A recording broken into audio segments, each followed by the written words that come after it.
ఒక గ్రామంలో ఒక పెద్ద మామిడి తోట ఉండేది. ఆ తోటలో ఒక తోటమాలి కాపలాగా ఉండేవాడు. ఆ తోటలోకి బయటివారెవ్వరూ వెళ్ళేవారు కాదు. కానీ ఒక పక్షి మాత్రం ప్రతిరోజు వచ్చి మామిడి పండ్లను దొంగిలించేది. ఆ పక్షి పేరు చిట్టి. చిట్టి ప్రతిరోజు పొద్దున్నే వచ్చి మంచి గుత్తిగున్న మామిడి పండ్లను తీసుకొని ఎగిరిపోయేది. తోటవాడు ఎంత ప్రయత్నించినా ఆ పక్షిని పట్టుకోలేకపోయాడు. తోటమాలి విసిగెత్తి ఒకరోజు, నేను ఎంత ప్రయత్నించినా ఈ పక్షిని పట్టుకోలేకపోతున్నాను.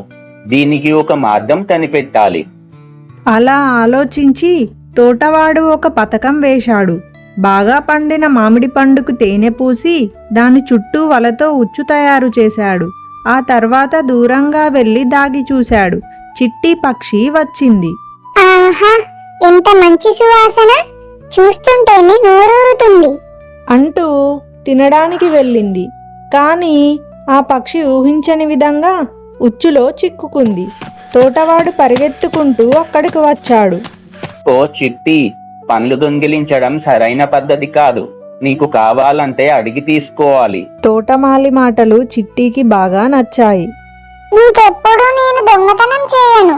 చిట్టి అలా చెప్పేసరికి తోటమాలికి జాలి అనిపించి చిట్టి పక్షిని వదిలేస్తాడు. చిట్టి పక్షి అప్పటి నుండి ప్రతిరోజు వచ్చి ఓ చిన్న పాట పాడేది. తోటమాలి తోటలో మామిడి చెట్టు గూటిలో తీయ తీయ మామిడి పండ్లు అంటూ పాడగానే తోటమాలి ఓ పండు ఇస్తాడు.